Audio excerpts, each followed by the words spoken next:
Hey, everybody. Welcome to Talking Wellbeing TV, where we share hints, tips, and advice about the foundations of wellbeing, which are move, eat, and live. And this week we are talking about the menopause experience, how you don't just have to survive it, you can thrive through it. So my special guest this week is Angela Council. Hey, Angela, how you doing? Hello, how are you? It's great to be back again.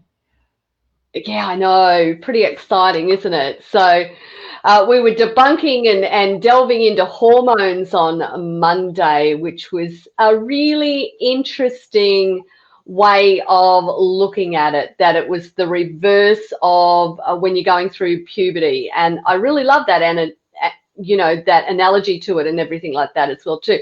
Really put it into perspective. So, but today we're going to dive into my favorite topic: food, exercise, and toxins. Yes. Where do you want to start? Let's start at food, shall we? That's a biggie.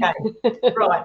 Okay, so as I mentioned on Monday, I have 5 different pillars that when I work with clients, we work on these 5 things. And the first 3 are food, movement, and toxins. And toxins and food go together a lot anyway, because a lot of the food that we're eating is actually fairly toxic for us.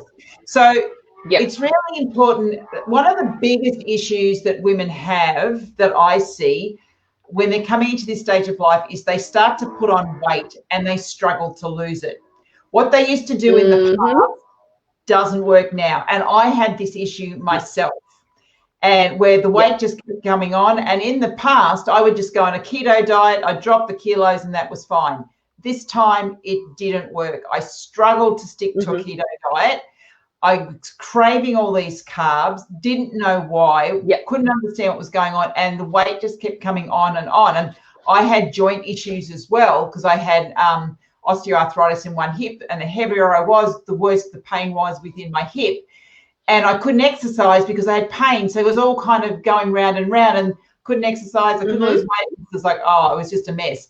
And I was looking for the perfect diet, and I was going out there going, well, what diet do we give women when they go into menopause? What works? And there were people who were saying, well, this works, and then others were saying this works. And I realized, because then I started to train in personalized health, that there's no one single diet that works for everyone, that everybody is different. And your body, when it's in this stage of life, is not the same as it was in the previous stage of life. So what used to work before won't work now. One of the big things is that as we stop cycling, for most women, don't need as much protein as what they used to have before. Some bodies still require a lot of protein, particularly if they're very muscular. But in general, particularly women who are struggling with their weight, don't need as much protein because they're no longer producing an egg. They're no longer bleeding every month. And if they keep eating the same amount of protein, what they're doing is they're triggering an insulin response. And one of the issues with women as they come into this time of life, if they're holding on weight, particularly around the tummy, quite often that is due to insulin resistance. So we kind of have to pull back on the protein. And for me, that was like oh my God, this is just so different to what I've been taught as a nutritionist. Yeah, especially coming out of keto and everything like that as well. That's what we're taught: protein every meal and snack.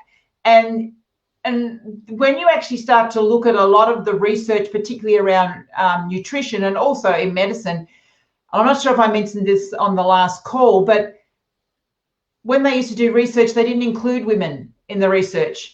Even when they were doing research on women's health, they weren't including women. So basically, the research we have is what works for men. And it doesn't always work, doesn't translate the same for women, particularly if your hormones are kind of a little bit erratic. So we've got to kind of relook at a few myths. Now, as I said, I do personalized health. So when I work with a woman, we get really specific as to the individual foods. But in general, there's a few things in general that we can be looking at. One is eating more vegetables. Most people don't eat enough vegetables. We need vegetables because vegetables actually helps to remove the toxins from our body, and because it allows the basically it just clears the gut out, and any toxins that are sitting there, if we're having regular bowel movements, it will remove excess toxins. Also, of course, it gives you all your nutrients. So when you're eating good quality vegetables, you're getting lots of different nutrients and you're not triggering insulin responses. So we want to be eating more vegetables than probably most people are eating. Yeah, I just recently asked this question in my group, Angela. So I put up a post and it was like, how many of these vegetables? So it was only, a certain few that I put up there. How many of these are you eating, in a week? And it was interesting to see, it was like from none through to something like 16. So it was a really interesting thing to see how many veggies we do actually eat. And it's quite true. And what also happens is we tend to eat the same veggies all the time too. Yeah. So we need to be getting the colours of the rainbow, all different colours, because all different colours, they're full of antioxidants. So the real colourful vegetables are full of antioxidants, which is something that we need to keep our cells nice and healthy.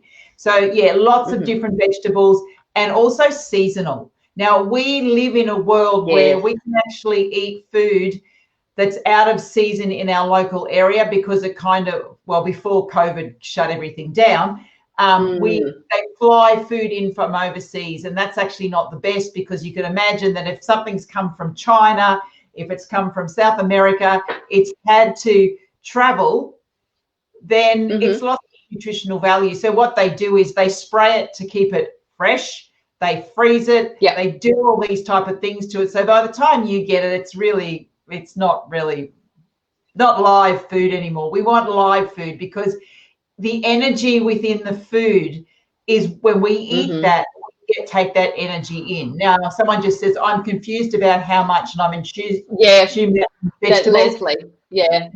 So I would be saying at least 5 to 7 serves of vegetables. Now, a serve is like a handful a day. So you'd have some veggies with breakfast, lots with lunch, have some with dinner. So it's basically having a couple of handfuls, and whether or not that's a salad or it's vegetables, like baked vegetables or steamed veggies, or having smoothies is another way to do it. Having it as sauces, you have vegetable-based sauces. So there's so many different ways to get your servings of vegetables in. It doesn't just need to be, a carrot that's chopped up on your plate. You can do lots of and like veggie soup and things like that. You can get your veggies in that way. And so often what happens is we just have scrambled eggs, but that just lends itself to throwing in some veggies, capsicum, onion. You could have every color capsicum, couldn't you? Really? Right. Omelets, you can chuck in your spinaches and all that. And also a lot of so-called, like we think of sweet food, so you can actually make cakes using beetroot as a base or pumpkin as a base. So there are actually recipes out there that use veggies as the sweetener, and when you eat them, you actually have no idea what the base is. No. Yeah, zucchini and sweet potato are another two that really do make up nice sweet things as well too. So there's just so many ways to get your veggies. Yeah, and because you can look at how much protein she was worried about. So I look at protein on an individual basis, and it depends on whether or not you're trying to lose weight or not as to how much you need. So if you're struggling with weight, particularly around your tummy, I would say reduce it. So a small serve, so a palm-sized serving, which is basically this serving, this thickness, that no more than that, serve a day. And that you might spread that over a couple of meals. So you kind of use the protein more as a side as opposed to the main meal. So the veggies are the main meal and the protein becomes the side, as opposed to what most people do. They have a big steak and a little bit of veggies. Swap it around. Veggies become the primary part, and then you add the meat with it. And trying to avoid red meat a little bit, particularly if you experience a lot of joint pain. So red meat's quite inflammatory, so we need to bring inflammation down. When I was talking about hormones the other day, with estrogens are it's a natural anti-inflammatory. So when our estrogen levels are cycling at our normally when we're in cycle, estrogen protects our body, because basically what it's trying to do is keep us in a reproductive state. So if every single thing that we ate was causing pain and inflammation, we wouldn't be able to function. So estrogen protects us. But as we lose the protection of estrogen, we start to experience pain and joint stiffness and all of that. And that's not new. Basically, what's happened is estrogen has now come away, and now you're actually highlighting the issues that have always been there. And quite often it's with the food. So if you're experiencing things like joint pain and that, I would be looking at maybe reducing your protein. If you're having trouble losing weight around your tummy, that once again, particularly at night time. So I generally recommend for my clients that they eat the bulk of their protein at lunchtime. That nighttime becomes a lighter meal, which is a vegetable-based meal. Now, as I said, it is very personalised. It does depend on the body. Yeah. Most of my clients all sit in a health type which works really, really well with a very small dinner, a really large lunch, and a kind of a medium small breakfast. So I personally I don't eat dinner, so I intermittent fast, but that works for my body, works really well for my body. But it doesn't work. Yeah, and it may not work for some. No. Yeah, that's right. Some people need to eat 5 times a day. Everyone is different. Yeah. And you need to understand the individual body. And the other thing is, like Leslie, I would say it's somewhere between about 115 to 175 grams of protein is around about what a woman would have as far as a serve is concerned.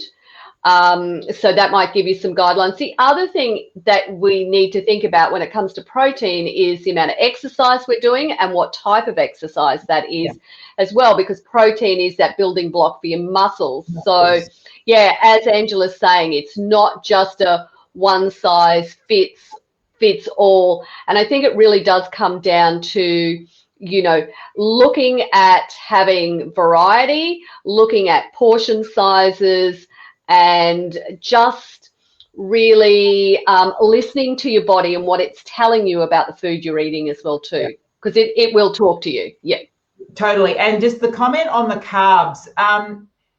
Carbs can put on weight in the midsection, but it depends on the type of carb that you're eating.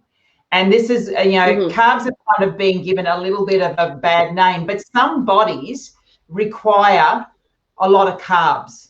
So some of the thinner, more muscular bodies, particularly people who are very much thinking and they think all the time, they need a lot of carbs because the carbs feed the brain. So if you're in a job where you're completely focused and you're focused all the time and you're one of those people who focuses, you probably need more carbs than someone who can kind of just not do too much. So, but it is the type of carbs. Vegetables are carbs as well, so we need to remember that vegetables are carbohydrates. But if we're talking grain carbohydrates, it's not eating the white stuff. It's not white bread and white sugar and all that. It's eating the whole grain. So having a quinoa or a brown rice or a wild rice, things that are that are kind of, they are whole. They haven't been processed down and haven't had all their goodness removed. So but you also don't have a lot of them. You don't need a lot of them. I would actually say the majority of people, we need to just be eating more vegetables, and everything else you kind of add on depending on your lifestyle. So if you're someone who's very muscular, you need to be adding more protein. If you're someone who's more brain work and you need energy all the time, you need to add a bit more carbohydrate. If you're someone who's a bit slower and you kind of move along and you're holding a bit of weight, well, then you probably need you don't need any carbs at all, very little carbs, but you'll need a little bit of protein and a lot more vegetables. So it's kind of what works for your body, what is your lifestyle like, because you have to be able to fuel the energy that you want to put out. If you don't refuel your body, it just gets exhausted. So it's really balancing where you are, but in general, healthy food. Yeah, and I think everybody needs to understand what their basal metabolic rate is as well too. So that's a calculation about how much your body needs just to simply be sitting here without actually doing something. So that's just supporting, your organs and your circulation and what's going on. So absolutely doing nothing. So that's basal metabolic rate. And you'll find BMR calculators like all over the internet. So you could definitely go and do that calculation as well too. There's one. Yeah, that's right. And there was one other thing that I wanted to add on that as well too, because if you have like a health concern such as diabetes, then you really have to watch, because that protein can be difficult for the body to break down as well too. So I've got a husband who's diabetic, so we have to really like switch it over for him. He's a big fan of protein, but it doesn't necessarily help him a lot. But there is a lot of research going on right now in regards to diabetes, proteins and carbohydrates. So I suppose we can just watch this space and see what it finds as well. Now, the big stuff that really we should be avoiding, and look, this isn't rocket science. I think most people know this. We need to be avoiding the white foods, sugars, processed foods. Yep. Sorry, ladies, alcohol. And if you experience hot flushes, caffeine. Yes. Sorry about that too. Because what caffeine does is it stimulates your adrenal glands. It's actually an adrenal stimulant. And if you're already stressed and then you add coffee on top, it's like giving a punch to the adrenal glands, and that will trigger a hot flush. So if you're experiencing hot flushes, you need to drop out the caffeine, particularly the coffee-based caffeine. Teas can be okay, just depends on what teas you're taking. With alcohol is a load on the liver, and it's a stress for the body. And as we get older, we can tolerate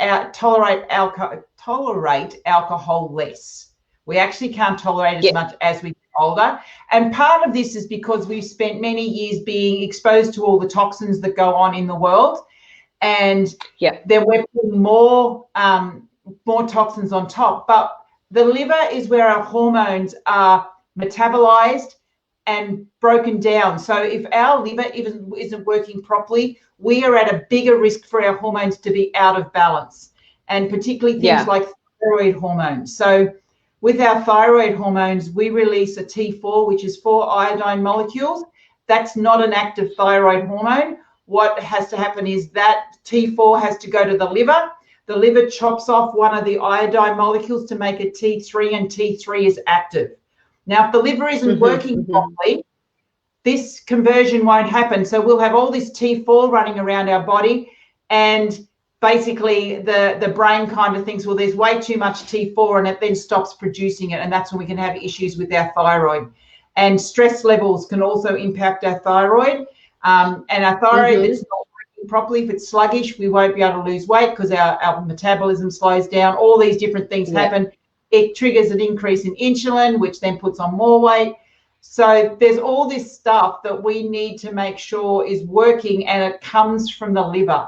The liver is not just a detoxification organ. It's also a place where hormones are created, hormones are broken down, hormones are, manufactured, changed. So we need a healthy liver. And there's a lot of things we can't control with what we're being exposed to because of the world we live in, but we can control the alcohol that we put into our body. And if you find that you are waking between 1 a.m. and 3 a.m. in the morning, whether you're waking to go to the toilet, you're waking with night sweats, you're waking with your mind racing, if you're waking in that time, there's an issue with your liver. That is liver processing time, and it's a really big clue that there's something going on with the liver. Now, it doesn't mean you've got liver disease. It just means that your liver is struggling, and you need to support it. And one of the biggest things that causes this is the alcohol. And the other thing with alcohol is that when we do consume it, it is a poison. And when we take it in, it goes to our liver. Now, the liver will process it and break that alcohol down straight away because it's got to protect the brain. Alcohol passes through the blood-brain barrier, and if it gets to the brain, it can actually cause brain damage. So the liver goes into immediate breakdown of the alcohol to get rid of it. Now, if it does that, it needs a whole pile of nutrients to break that down. So it takes zinc, it needs a lot of zinc, it needs magnesium, it needs B vitamins to break the alcohol down and get rid of it. The thing is, zinc, magnesium, and B vitamins are also required for healthy hormones.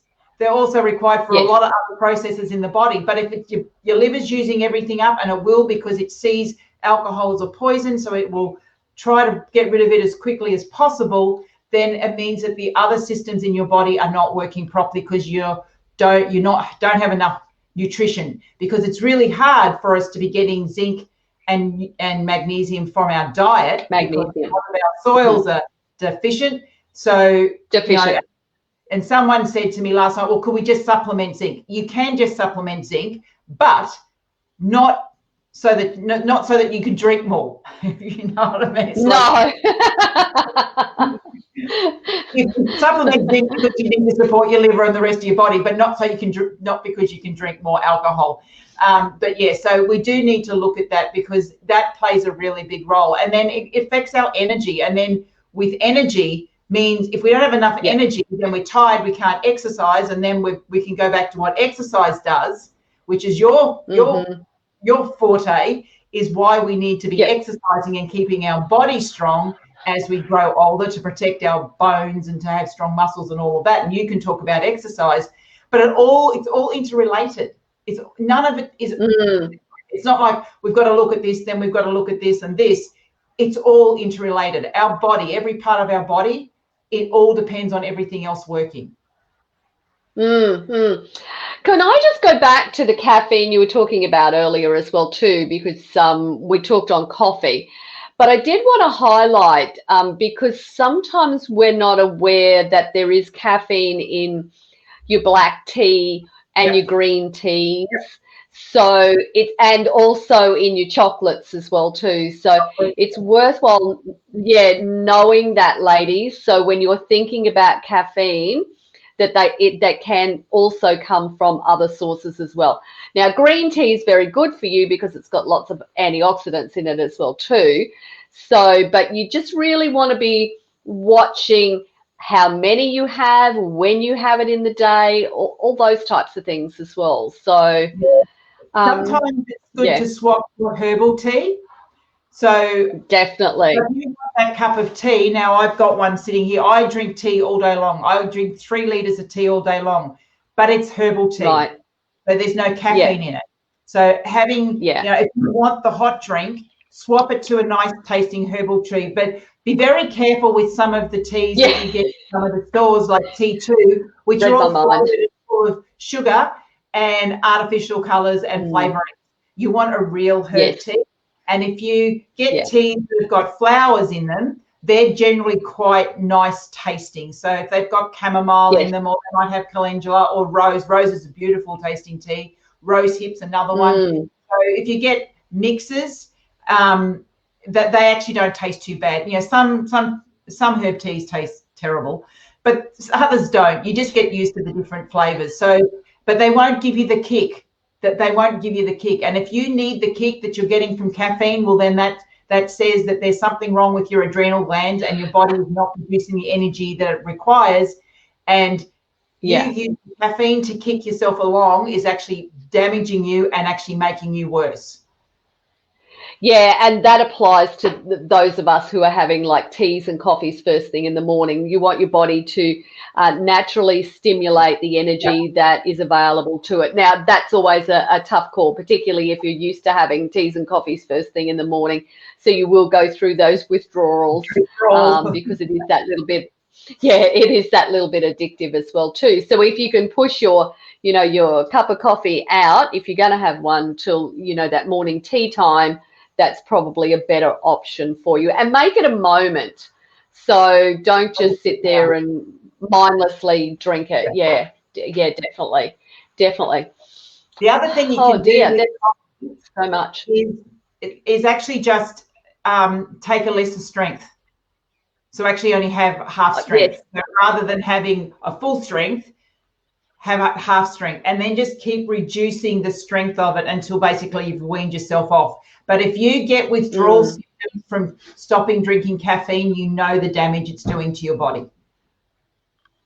So it's damaging your body. If you get withdrawals from it, it's damaging your body. So, and that's a good, that's kind of a good reminder not to go back on it once you get off it.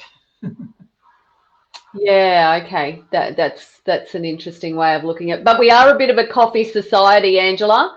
We like to go out for coffee. Yep, and we're a bit of an alcohol society too, but that doesn't mean it's good for us. No, that's very, very true. My mum often gets invited out by her her church friends that says, come on, Robin, let's go have a coffee. And she goes, I don't drink coffee. And I go, Mum, it's the terminology. That's you can go and have a cup of tea, or you can go and have a glass of water. It doesn't really matter. Just go and do something and get yourself out of the house that's got four walls, and you're not looking at anything else other than those four walls. So, and I normally take my tea with me. So I've got a tea thermos, which you put the tea leaves in. So if I'm going out and someone says, let's go and have a coffee, I actually take my tea with me because I know what's in it. And it's funny you should say that. In my bag, I have a little Ziploc with a couple of, herbal tea bags that I like. That's in there. And then the other thing is nuts. I have nuts in there as well too. So I think having those things in your bag is a really good go-to, particularly if you get caught out in a situation where, you might be starving. Then, those nuts can be quite helpful. But you've got to make sure you chew those little suckers up because they're not that easy to get out of the body either. That's right. But this is what taking responsibility for your health is, because no one else is going to look after your health. And regardless of what anybody says about you taking your tea bags or your nuts or whatever, it really doesn't matter. Because if you've made a decision that you want to feel better, you want to be strong, you want to be healthy, these are the choices that you're making for your health. Don't let other people kind of bully you into doing what they're doing.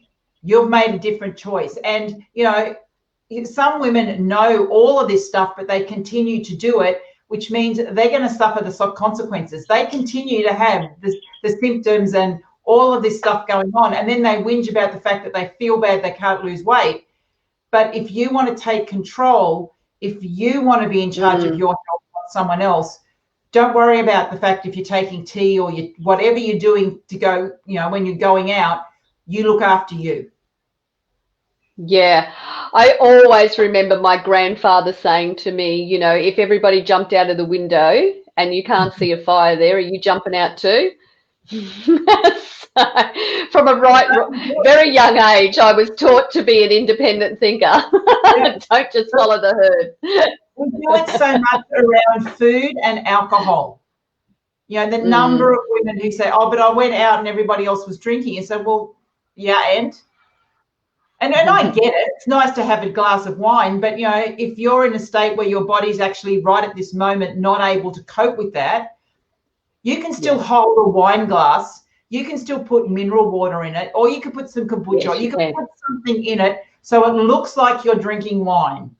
And no one needs to know what you've got in that glass. You're just holding a wine glass. And sometimes that's just the ritual. We actually don't care what's in it. We just want to hold the glass. So get a wine glass. Yes, very true. And drink it. And are there toxins, like there's toxins everywhere, but are there some really big toxins that we have in our house that would be causing like big issues that we should look at? And I know there's heaps of them, but what would be your top three? Okay, well, we have what are known as xenoestrogens. So these are toxic estrogens that we get from the environment, which actually throw our hormones out of balance, can actually increase our risk of different estrogen-based cancers. And the highest place we get xenoestrogens from are number one, drugs, oral contraceptive pills, and HRT, synthetic hormones. Yes. Plastics. Yes. That we heat. And particularly those soft plastics that you put the takeaway food in that's all fatty, and then when the plastic goes soft, it all goes into the food, because fat actually takes up all of those toxins, all of those hormones, and then you eat it, and now you've basically you've consumed it. And then ingested it. In general, having a look around your house and seeing, well, okay, so what am I using for cleaning products? A lot of the times these cleaning products are really expensive, and you could actually substitute that for some bicarb and lemon juice or vinegar. And do just as good a job. You might do a little bit more of a scrub, but it's cheaper, and you're not breathing the fumes in, so you're not taking all of that chemical stuff in. Because once you put the chemicals in, once again, we're a load on our liver, and the liver's got to be able to deal with that, as well as manage all of your hormones and everything else it's got to be doing. So, you know, I ask my women to go around, and I give them a checklist to go and look at different places in their house and do an audit. And you don't have to change everything at once, but next time you buy, you change it. And the other thing that we don't realize is the cosmetics we put on our face. On average, they say that the average woman actually is exposed to 200 chemicals a day before she leaves the house. Now, wowza. I don't wear makeup. I don't do that and any of that stuff. So someone's got my part of the average. But with all the stuff we put and then we wash our body with and all of that, that is all full of toxins, because once it gets on the skin, it goes into the body. The skin is porous. Yes. So whatever we put on our skin goes inside. And once again, the body has to deal with it, sends it to the liver to process it. So we've just got to really start looking at where we're being exposed. There's some stuff we cannot do anything about. The environmental toxins we can't do anything about. But the stuff we're putting on and in our body, we can do something about. Yeah, I've got a bit of a hot tip when it comes to the shower, because I think that's one area that most of us hate doing, is actually just have one of those microfiber cleaning cloths in the shower, as well as one of those cloths that cleans glass. And so when you've had your shower, you teach everybody in the house that when they've finished, they wipe it down with that, and then they wipe the glass off with the other cloth, and you never have to clean your shower ever again, because it's getting its clean after everybody's shower. Right. So perfect. Yeah. And no chemicals.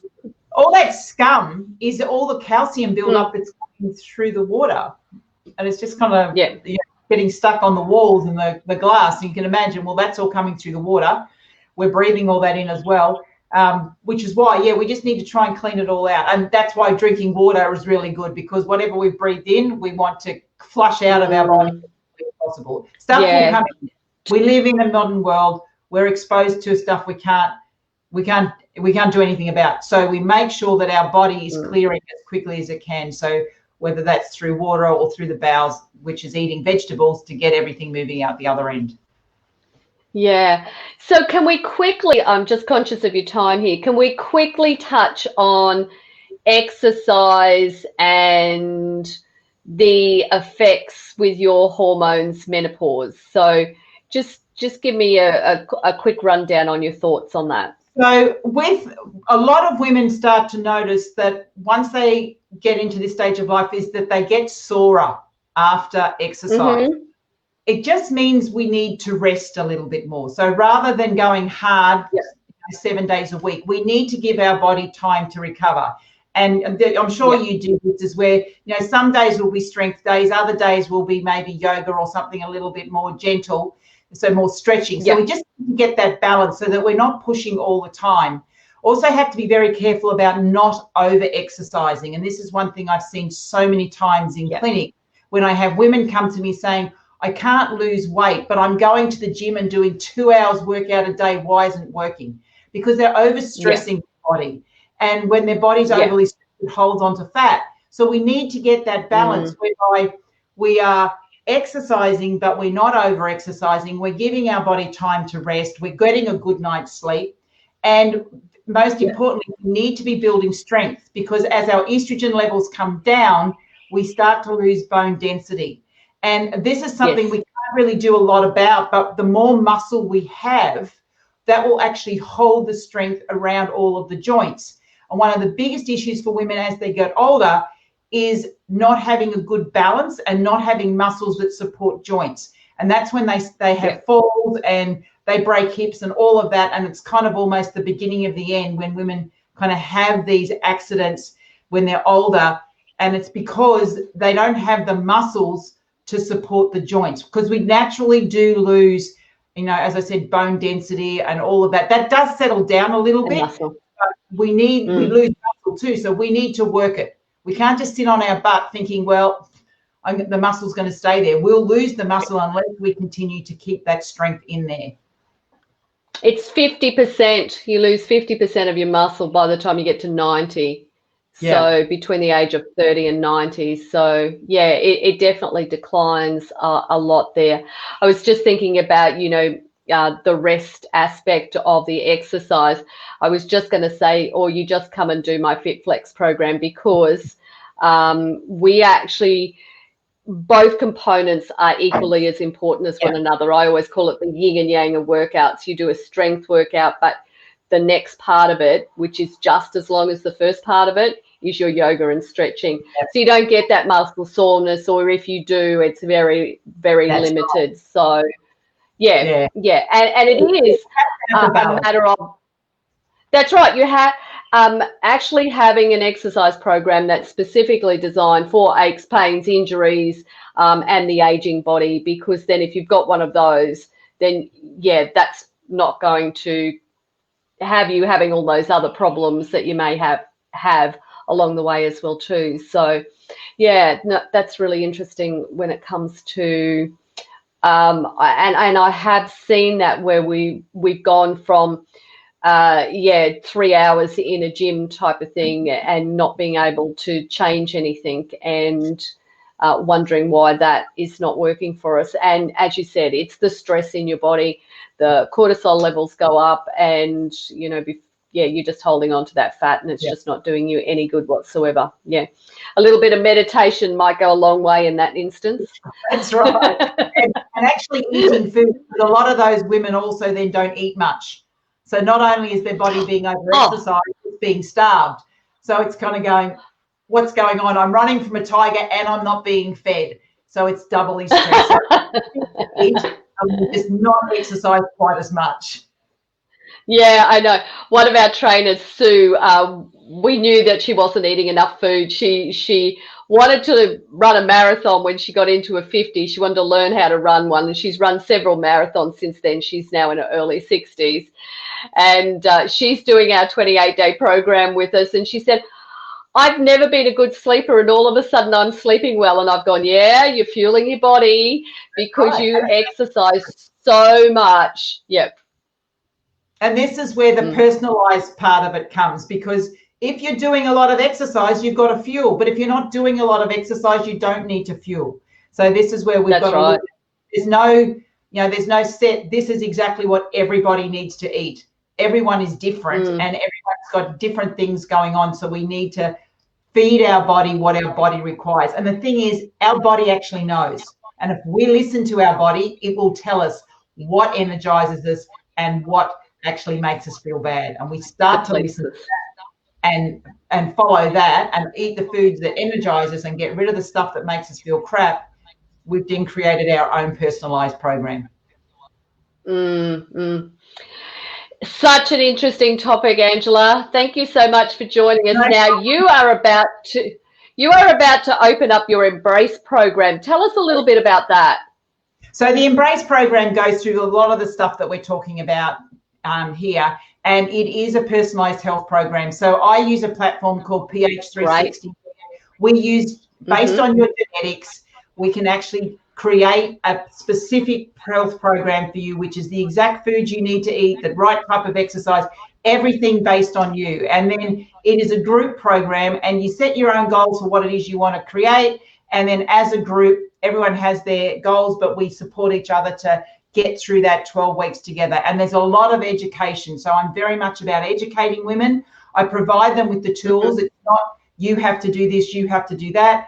I educate, they work out what works best for them, and then they create a lifestyle that will support them going forward, because that's what we want. We don't want a diet that you do for 12 weeks and at the end of 12 weeks, everything falls apart. We want to create a lifestyle and look at what do you totally. the lifestyle that you want. So yes, so the Embrace program, doors are open now. We kick off on the 1st of October. The link is bit.ly/embrace_online, all in small letters. All the information is on the page there if anyone wants to go over there and visit. Yep. And I've also put it already up in the post as well too, so all they have to do is click on it. So there we go. So awesome. Well, just ask. Yeah, and thanks for tuning in today, Leslie. Some great questions from you. So, yeah, come on back on Friday and ask a few more questions. So we'll be back late. Stress and mindset on Friday. Yeah, stress and mindset on Friday. So we will be back on Friday at 3:30 p.m., ladies. Thanks for joining me, Angela. Lovely having you here as normal. Okay. See you, everybody. Bye. See you, Angela. Bye.